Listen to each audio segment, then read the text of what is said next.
मकर राशि के सभी व्यक्तियों के लिए अगस्त 2025 कैसा रहने वाला है, इस बारे में हम चर्चा करेंगे।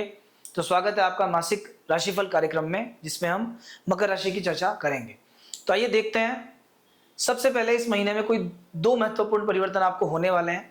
सबसे पहला जो राशि परिवर्तन है वो है सूर्य का राशि परिवर्तन। अभी तक सूर्य सप्तम भाव में गोचर कर रहे थे और अब 16 अगस्त के दिन सूर्य देव आपके अष्टम भाव में आ जाएंगे। सप्तम भाव से अष्टम भाव में सूर्य का गोचर कहीं ना कहीं थोड़ी प्रॉब्लम्स क्रिएट करता है, ऑब्स्टिकल्स क्रिएट करता है। क्या क्या कॉन्सिक्वेंसेज हो सकते हैं, क्या नुकसान है, क्या फायदे हैं, क्या ध्यान रखना है और क्या उपाय है, इस बारे में आगे आपको बताएंगे। इसी तरह से एक दूसरा जो परिवर्तन है वो मंगल का राशि परिवर्तन। सिंह राशि से कन्या राशि में मंगल का आगमन हो चुका है। पहले अगस्त के साथ ही 28 तारीख को चेंज हो गए थे, 28 जुलाई को। तो नवम भाव में, अष्टम भाव से नवम भाव में मंगल का आना ये बहुत अच्छा है। एक तरफ जहां सूर्य का खराब परिवर्तन है, वहीं मंगल का पॉजिटिव परिवर्तन आपको हो रहा है। सबसे पहले हम बात करते हैं ओवरऑल क्या चल रहा है अभी। तो देखिए, मकर लग्न के लोग वैसे बड़े मजबूत होते हैं, मेहनती होते हैं, शांत होते हैं, अपने काम से काम रखने वाले होते हैं। कभी कभी थोड़े से कॉन्फिडेंस की कमी होती है, थोड़े शर्मीले होते हैं, मन की बात कह नहीं पाते हैं। वाणी स्थान में राहु आपको चल रहा है अभी। बातचीत में ज्यादा आउट स्पोकन बिल्कुल नहीं होना है, वरना छोटी सी गलत बात आपके रिश्ते खराब कर सकती है किसी के साथ भी, तो ध्यान थोड़ा रखिएगा। शनिदेव तीसरे घर में विराजमान है। तीसरे घर में शनि की दृष्टि पड़ती है भाग्य पे नेगेटिव इंपैक्ट आ सकता है। थोड़ा सा मेहनत ज्यादा करनी पड़ सकती है, या बिल्कुल किसी चीज के नजदीक जाके आप रह सकते हैं, किनारे पे जाके आप रह सकते हैं। कोई चीज हाथ से मिलते मिलते आपको रह सकती है। आपको शनि का उपाय करना बहुत जरूरी है। अपनी दिनचर्या में नियमित हनुमान जी की पूजा चालू कर दीजिए। 7 पाठ हनुमान चालीसा के शुरू कीजिए। संकट मोचन हनुमान अष्टक का पाठ कीजिए। और अगर कोई बहुत विशेष संकट आपके सामने है तो आप व्हाट्सएप के माध्यम से या कमेंट के माध्यम से हमसे पूछ सकते हैं। मैं आपको उसका प्रॉपर समाधान आपको हम बता देंगे। बृहस्पति और शुक्र का योग अभी छठे घर में बना हुआ है। 6th हाउस में जब गुरु रहते हैं तो आदमी को डायबिटीज, सूजन से संबंधित परेशानियां, पीलिया, लीवर की समस्या, ये सब प्रॉब्लम्स क्रिएट रहती हैं। जो लोग फाइनेंस के फील्ड में, उनको थोड़ा सा नुकसान ज्यादा हो सकता है। गाय को एक रोटी खिलाना इसका सबसे अच्छा समाधान है। प्रतिदिन अपने भोजन में से एक रोटी निकाल के गाय को खिलाइए, जरूर आपको फल मिलेगा। जो दो महत्वपूर्ण परिवर्तन इस महीने में हो रहे हैं, जैसा कि हमने आपको बताया अभी उनमें से जो एक चेंज है सूर्य का राशि परिवर्तन। अभी देखिए, सप्तम भाव से अष्टम भाव में सूर्य का गोचर हो गया है।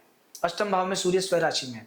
हालांकि स्वराशि में अष्टम भाव के ग्रह के होने का अर्थ है कि वो आयु बढ़ाता है, पर क्योंकि सूर्य और केतु का संयोग है, ये कहीं ना कहीं आपके मान सम्मान को डिस्टर्ब करेगा। छोटी छोटी बातों को लेकर कोई बात सुनने को मिल सकती है।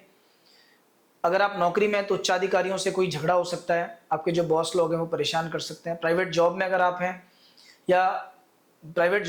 हैं, तो जो आपके कलीग्स हैं और स्पेशली जो इमीडिएट बॉस हैं आपके, वो परेशान कर सकते हैं। बिजनेस में अगर आप हैं तो, और सरकारी काम करते हैं, तो कहीं ना कहीं आपका पेमेंट अटक सकता है, काम अटक सकता है। जो लोग बड़े ठेकेदार हैं वो आपको परेशान कर सकते हैं। थोड़ा सा ध्यान रखना, सूर्य के उपाय करना। सूर्य के उपाय के लिए नियमित सूर्य भगवान को जल चढ़ाना सबसे अच्छा है। लाल रंग की चीज, गेहूं का दान, ये बढ़िया होता है। 1 सवा किलो गेहूं का दलिया बना के हर संडे आप गाय को खिलाना शुरू कर दो। सूर्य देव अपने आप ठीक रहेंगे। जल्दी उठ के उगते सूर्य के दर्शन करेंगे तो भी सूर्य के फल आपको अच्छे मिलेंगे। दूसरा जो सबसे महत्वपूर्ण परिवर्तन इस महीने में हुआ है वो है अष्टम भाव से मंगल का नवम भाव में जाना। देखिए, नवम भाव भाग्य का भाव है। एकादश भाव के स्वामी का अपने से एकादश में आना, ये बहुत ही शानदार चेंज होता है।